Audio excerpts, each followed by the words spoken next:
Bonsoir, chères dames, chers messieurs, chères demoiselles. Je me pose bien la question de savoir, sans les États-Unis et leur armada militaire, sans les États-Unis et leurs moyens colossaux pour faire la guerre, que deviendra des pays comme l'Allemagne, que la France? Qu'est-ce que les pays d'Europe deviendront? Est-ce que ces pays d'Europe peuvent résister à une offensive russe? La question me taraude l'esprit. Parce que je vois que en réalité, toutes les déclarations dangereuses de la part des otaniens sur le continent européen, j'ai la sensation, j'ai le sentiment que ces gens, c'est le fait qu'ils ont les États-Unis à leur côté. Sans quoi, entre vous et moi, sincèrement, nous pouvons avouer sans équivoque qu'aucun pays d'Europe, aucun dirigeant d'Europe ne peut galvaniser un pays comme l'Ukraine, encore moins la Pologne, de tenir tête ou de bomber le torche face à la Russie. On est d'accord là-dessus. Sans les États-Unis, aucun pays d'Europe ne peut tenir tête à la Russie. Et donc, je me dis, attention la France, parce que vous savez qu'actuellement, il y a un véritable problème entre la France et la Russie par rapport aux déclarations. Et là-dessus, le porte-parole de l'ambassade russe à Paris était l'invité de BFM TV. D'accord? Il n'a absolument rien demandé. Ce sont des journalistes français qui ont invité un responsable de l'ambassade russe, c'est-à-dire de la maison russe, de la représentation physique et morale des 17 millions de kilomètres carrés à Paris. Parce que vous devez savoir, l'ambassade de Russie à Paris, c'est la Russie entière. C'est comme l'ambassade de la France à Moscou, c'est la France entière. Le porte-parole de cette ambassade n'a absolument rien demandé. Il a été invité par des journalistes français. On lui a posé un certain nombre de questions. Et d'ailleurs, la question phare était sur l'envoi de ce qu'ils appellent instructeurs, formateurs, spécialistes, que les Russes appellent, eux, des mercenaires français, des soldats français. Parce que pour les Russes, il n'y a pas histoire d'instructeurs, encore moins de formateurs, ce sont des militaires français. Et donc, eux, ils les considèrent comme des mercenaires français. Et voici exactement ce que le porte-parole de l'ambassade de Russie a dit. Et puis, au niveau de, je crois bien, du ministère des Affaires étrangères, c'est-à-dire l'autorité française, il y a eu tout un scandale. Il y a eu de la révolte. Et je vais vous dire tout à l'heure qu'est-ce qui a été dit pour que vous puissiez comprendre. Mais avant d'aller plus loin, mesdames et messieurs, assurez-vous d'avoir cliqué sur partage, likez la vidéo et mettez assez de cœur pour sécuriser notre vidéo. C'est très important. Parce que nous sommes à un moment crucial, n'est-ce pas, dans cette histoire de l'Ukraine. D'ailleurs, on dit la France est scandalisée par les propos de l'ambassade de Russie.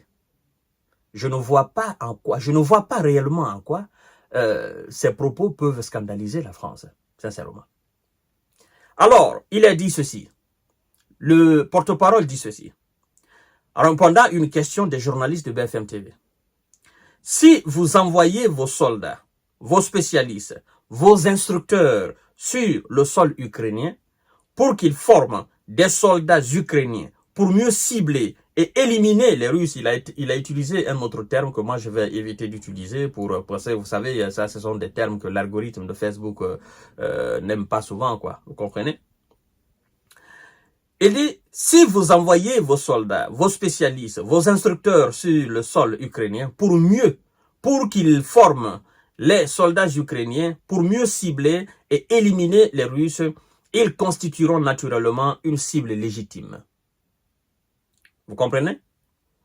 avait déclaré, c'était le mardi soir, Alexandre Makogonov, porte-parole de l'ambassade de Russie en France sur la chaîne BFM TV. Et là-dessus, la France, qui se sent touchée, a dénoncé mercredi des propos tenus la veille par le porte-parole de l'ambassade de Russie sur son sol. D'accord? Qui a mis en garde Paris contre l'envoi d'instructeurs français en Ukraine. Écoutez ce qu'ils disent. La France dit, ce sont des propos scandaleux qui ne resteront pas sans conséquence, a déclaré Christophe Lemoine, porte-parole adjoint du ministère des Affaires étrangères. Alors, nous allons mettre les choses dans leur contexte. Vous savez, mesdames et messieurs, si on doit dire la vérité entre les deux entités aujourd'hui, la question que l'on doit se poser pour trouver une réponse satisfaisante est de savoir qu'est-ce que la France cherche en Ukraine. Comme tous les pays d'ailleurs européens. Qu'est-ce qu'ils cherchent sur le sol ukrainien?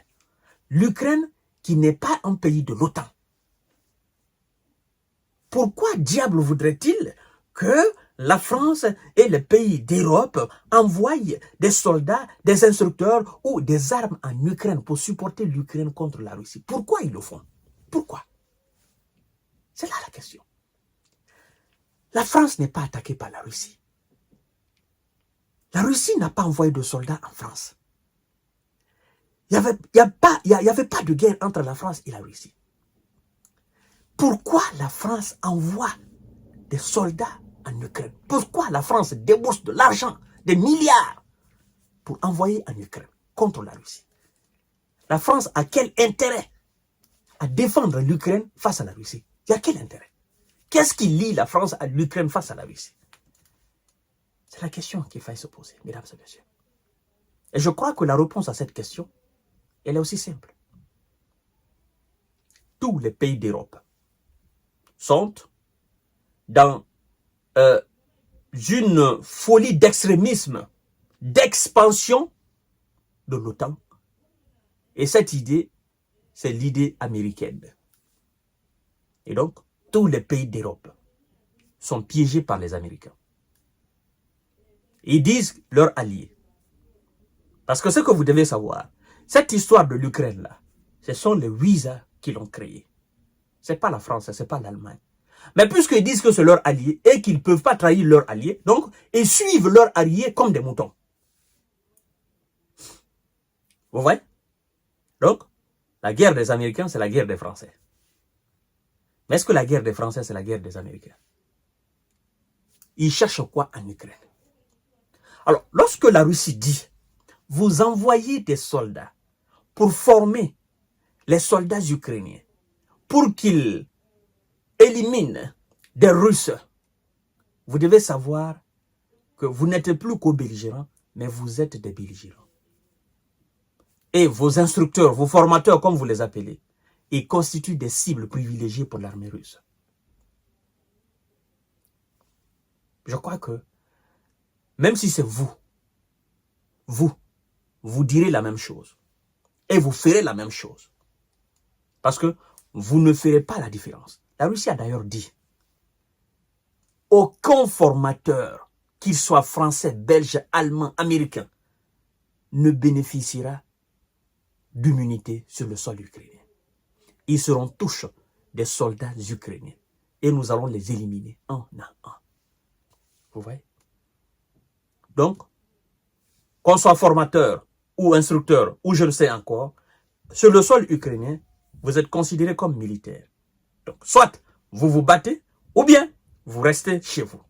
C'est ce que ça veut dire. Parce que vous allez là-bas en tant que soldat. Eux, ils ne vous considèrent pas comme des formateurs. Donc, mesdames et messieurs, je crois que la France doit réfléchir 1000 fois pour ne pas réellement créer de véritables scandales entre elle et la Russie. Ah, il faut éviter. C'est pas bien. C'est dangereux. C'est très dangereux. Mais certainement, ils vont réfléchir avant de faire quoi que ce soit.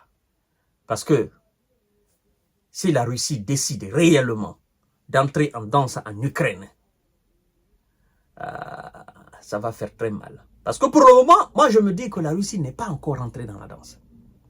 Et tous ceux qui sont en train d'inciter à ce que l'Ukraine frappe le sol russe, je ne crois pas que ces gens mesurent les conséquences de cela. Ils se disent, mais non, la Russie ne va rien faire. Ils ne comprennent pas, en fait. Ils ne voient pas ce que cela veut dire. Ils ne voient pas cela. Poutine a répété une fois,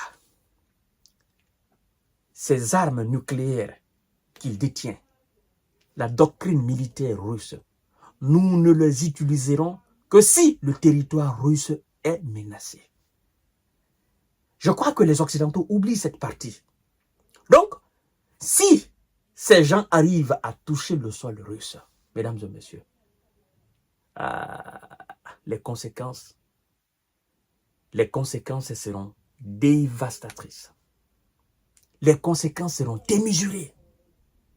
On ne parlera plus de soldats français, encore moins de soldats américains.